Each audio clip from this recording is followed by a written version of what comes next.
생겼습니다.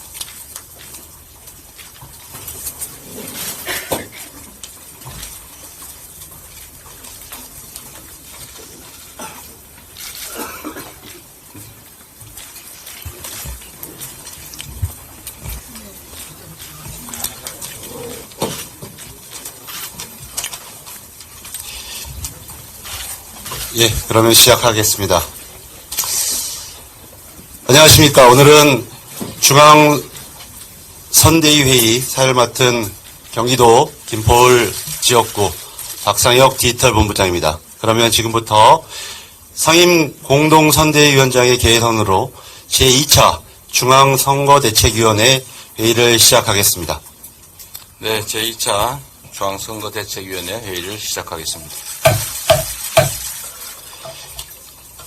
그러면 먼저 상임공동선거대책위원장의 모두 발언을 진행하겠습니다. 처음으로 이재명 상임공동선대위원장의 발언이 있겠습니다. 이번 4월 10일은 심판의 날입니다. 민주당의 승리가 아니라 국민의 승리를 위해서 총력을 다하겠습니다. 우리 당의 모든 역량을 하나로 결집해서 전진해 나가겠습니다. 방치된 민생을 살리고 파괴된 민주주의를 다시 복원하겠습니다. 국민의 틀어막혀버린 입과 귀를 다시 열고 진정한 의미의 자유를 되찾는 계기가 되게 하겠습니다.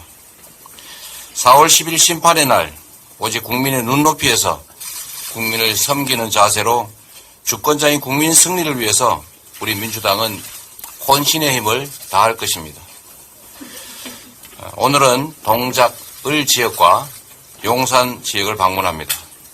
신발끈을 단단히 조여매고 국민 한 분 한 분을 절실한 마음으로 직접 찾아뵙겠습니다. 그간 쌓인 분노와 한탄, 폭정에 대한 원망을 잘 듣고 민주당의 새로운 미래와 희망을 제시하겠습니다. 한 가지 더 말씀드리겠습니다. 이 나라의 주인은 국민입니다. 주권재민이라는 이 네 글자를 가슴에 새기고 선거에 임해야 합니다. 대한민국 민주주의 역사에서 국민을 기만하는 권력은 언제나 국민으로부터 매서운 해처리로 심판받아왔습니다. 우리 민주당도 예외가 아닙니다. 저부터 절실한 마음으로 선거에 임하겠다는 말씀을 드립니다.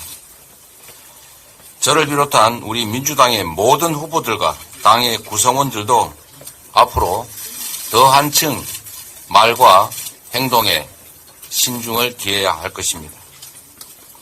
4월 10일 심판의 날 민주당은 국민과 함께 민생 경제를 파탄내고 민주주의를 파괴한 윤석열 정권을 심판할 것입니다. 우리 민주당은 국민이 승리하는 총선으로 나아가겠습니다. 폭망한 경제를 되살리고 파탄에 빠진 민생을 되살리고 위기에 빠진 평화를 되살리고 파괴된 민주주의를 되살리겠습니다. 4월 10일 심판의 날 국민 승리를 향해 나아가겠습니다. 고맙습니다.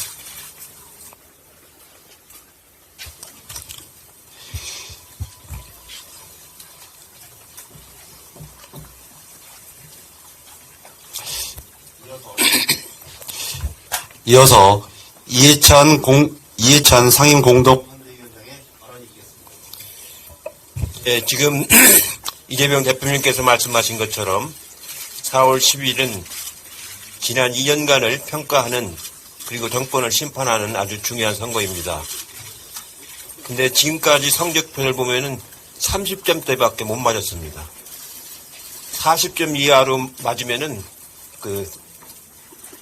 2학년에서 3학년으로 승급이 안 됩니다. 보충 수업을 하든가 과외 공부를 받아야 합니다. 지난 2년을 저도 이렇게 보니까 참 너무 어처구니가 없어서 걱정이 참 많이 듭니다. 세상에 최상병 건 수사도 잘못하더니 이제 피의자 신분인데 호주로 출국을 사실상 도피한 거나 마찬가지인 그런 행위가 이 백주에 벌어진다는 게 참 상상이나 할 수가 있겠습니까? 예, 이런 정권을 우리가 심판을 못한다면 우리가 국민들한테 정말 죄를 짓는 거라고 저는 생각을 하고 있습니다. 예, 실제로 오늘도 제가 이렇게 여러 가지 자료를 보다 보니까 민생 파탄이 우리가 예상했던 것보다 훨씬 심해요. 거의 아마 여기 계신 후보자들은 현장에서 경제 폭망이라는 민생 파탄이라는 그런 얘기를 참 많이 들을 것 같습니다. 우리 구호도 그런 점에서 경제 문제에 좀 더 역점을 두고 이렇게 잘 맞추는 게 좋겠다는 생각이 듭니다. 이제 지금부터는 굉장히 신중하고 살얼음판을 걷습니다. 선거 때는 말 한마디가 큰 화를 불러오는 경우가 참 많습니다. 그래서 가능한 문제가 될 말에 대해서 유념을 하시고 또 상대방 말에 대해서도 귀담아 듣는 그런 자세로 이번 선거를 임해야 할 것 같습니다. 여러 가지 선거 경험으로 보면 말 한마디 가지고 선거 판세가 바뀌는 경우를 제가 여러 번 봤습니다. 그런 점에서 보다 신중하게 선대위를 운영하도록 그렇게 하겠습니다.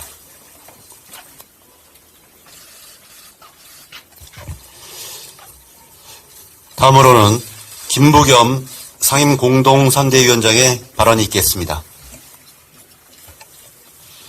예, 국민의힘이 5.18 폄훼 망언을 한 도태우 후보자의 공천을 재검토했다가 다시 유지하기로 그렇게 결론을 냈다고 보도되었습니다. 재검토를 지시하던 한 위원장은 꽤 멋있었습니다. 그러나 유지로 결정한 오늘의 한 위원장은 대단히 실망스럽습니다. 5.18 민주화운동은 대한민국 민주주의의 위대한 이정표입니다. 우리 공동체가 어렵게 합의한 그런 내용입니다. 이 합의를 이루기까지 얼마나 많은 시간과 또 얼마나 많은 사람들의 피와 땀과 눈물이 있었습니까? 깊은 아픔을 견뎌서 여기까지 오신 유가족과 국민들께 이건 5.18의 폄훼나 왜곡은 있을 수 없는 일입니다. 정치가 해야 할 일이 뭡니까? 빨리 이 민족사의 가장 큰 상처에 속하는 5.18의 진실을 명백하게 빨리 규명하는 일, 그리고 5.18 민주화운동에 대한 역사적 평가를 진전시키는 일일 것입니다. 문제적 후보의 공천을 유지하기로 한 것은 상식적으로 납득할 수 없는 일입니다. 집권 여당은 어리석은 정당이 되어서는 안 될 것입니다. 대한민국 공동체의 합의를 존중해야 합니다. 갈등과 분열을 조장하거나 민주주의를 짓밟는 그런 일이 있어서는 안 됩니다. 여당은 이미 5.18 정신의 헌법 전문 수록을 약속한 바 있습니다. 윤석열 대통령이 그렇게 공약했습니다. 차일피일 미루더니 이번에는 5.18을 폄훼한 후보자를 공천 확정했습니다. 윤석열 대통령과 국민의힘이 한 약속이 진심이라면 22대 국회 개원 즉시 5.18 헌법 전문 수록을 위한 개헌 논의에 착수한다는 조건과 함께 여야 공통 공약으로 이번에 약속을 하자고 제안합니다. 용기를 내는 두려움 때문에 잘못을 인정하지 않는 정치, 결국은 남 탓으로 기결됩니다. 이 바로 남 탓 때문에 우리 정치권에 만연한 혐오, 정오가 만연하고 국민들을 분열시키고 있습니다. 또 이 남 탓 정신은 무능합니다. 국민의 요구에 답하지도 못합니다. 이것이 지난 2년 동안에 윤석열 대통령과 국민의힘 정권이 국민들에게 보여준 모습일 것입니다. 잘못을 인정하지 못하는 정치, 남 탓하는 무능한 정치, 안 되는 것은 전부 전 정권 탓으로 돌리는 이런 정치와 행정, 이번 총선에서 반드시 국민의 이름으로 심판해달라. 또 이런 버릇은 이제 퇴출시켜달라. 간곡히 요청드립니다.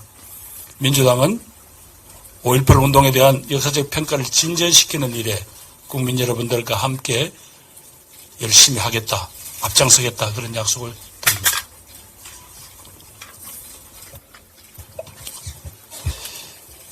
다음으로 국민참여 선대위원장의 발언 순서입니다. 오늘부터 매 회의마다 중앙선대위 회의에 국민참여 선대위원장이 한 분씩 참여하실 예정입니다. 오늘 모신 김영남 국민참여 선대위원장님은 군인권센터에서 사무국장을 맡고 있고 국가인권위 군인권포럼위원과 인권전문상담위원으로서 활동하시면서 우리 국군 장병들의 인권 향상을 위해 노력해 오신 분입니다. 그러면 김영남 국민참여 선대위원장의 발언을 청해 듣도록 하겠습니다.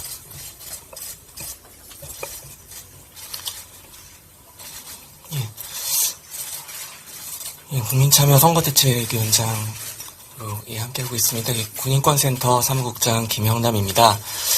오늘 말씀 먼저 올리기에 앞서서 이 자리를 빌어 이제 고 최수근 상병의 명복을 빌고, 그리고 고 최수근 상병과 함께 급류에 휩쓸렸다가 구조되었던 생존 장병들의 트라우마가 하루빨리 치유될 수 있기를 바라는 말씀 먼저 올립니다. 사실 오늘 이 자리에는 고 최수근 상병과 함께 예성천에서 실종자 수색을 하던 중 급류에 휩쓸렸다가 가까스로 구조되었던 장병의 어머님께서 이제 오셔야 될 자리인데요. 어머님께서 대신 오늘 이 자리에 이제 전하고 싶은 말씀이 있다고 하셔서 저는 이제 그 말씀을 주로 전해드리기 위해서 왔습니다. 그래서 어머님께서 함께 이 자리에 계시다는 마음으로 이 말씀 들어주시면 감사하겠습니다. 예, 안녕하세요. 저는 지난 1월 31일 국회 앞을 찾아서 북을 울렸던 해병대 고 최수근 상병 사망사건 생존 장병의 어머니입니다. 지난번 국회를 찾았을 때 국회의장님께 국정조사 개최를 꼭 부탁드린다고 탄원서를 써드렸습니다. 잘 읽어보셨을지 모르겠습니다.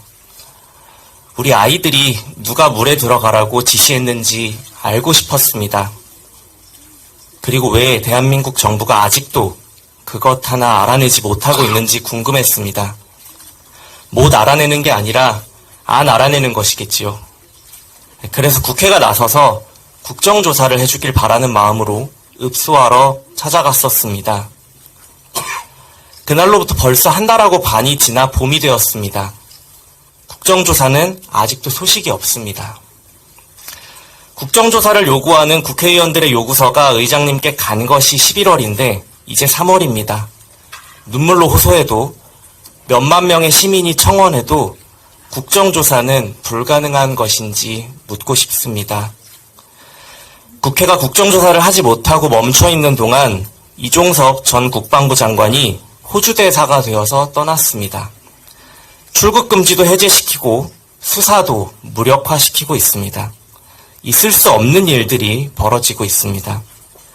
국민의 대표들이 할 일을 제때 하지 않으면 힘없는 국민들은 불의한 권력이 원하는 길로 끌려갈 수밖에 없습니다. 앞으로 이런 일은 더 많이 벌어질 것입니다. 할 일을 해주십시오. 때를 놓치지 말아주십시오. 책임 있는 사람들은 수단 방법을 가리지 않고 진실을 숨기기 위해서 노력하는데 그걸 밝혀야 하는 사람들이 속수무책이어선 안 됩니다. 임성근 사단장도 이종석 장관도 책임 있는 사람은 다 권력 뒤에 숨어 멀리 도망갑니다. 막아주십시오. 국민이 맡긴 책임을 다해 주십시오. 수근이의 죽음을, 남은 아이들의 트라우마를 생각해 주십시오. 아이들에게 부끄럽지 않은 나라를 만들어 주십시오. 예, 여기까지 어머님 말씀입니다. 진실을 밝혀야 하는 사람들이 속수무책이어서는 안 된다는 어머님 말씀이 뼈아프게 다가옵니다. 정권의 비호 아래 범죄 피의자가 해외로 도주하는 모습이 뉴스에 나와도 아무것도 할 수 없다는 허탈감이 온 나라를 뒤덮고 있습니다. 다음 주 3월 21일 오전 10시 군사법원에서는 박정훈 대령의 항명죄 재판이 열립니다. 4월 3일은 최상병 특검법이 패스트트랙으로 본회의에 상정되는 날로 알고 있습니다. 국민의 72%가 최상병 특검법에 찬성하고 있습니다. 압도다수의 국민이 정치가 이 사건의 진상을 규명해 주길 기다리고 있습니다. 국민이 기다리고 있는 자리에서 선거를 치러 주십시오. 감사합니다.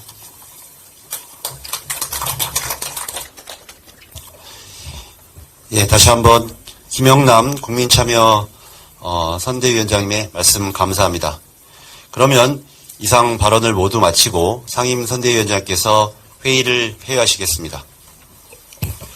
네, 회의를 폐회하기 전에 향후에 저도 후보이기도 하고 또 현장 지원을 많이 다녀야 될 것 같아서 아마 이 회의는 앞으로 주로 우리 대선배님이시기도 하고 여러 측면에서 실질적인 수석 총괄 역할을 하시는 이해찬 상임 선대위원장께서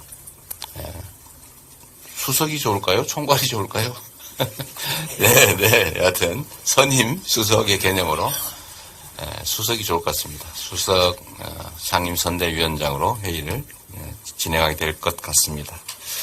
회의를 마치겠습니다.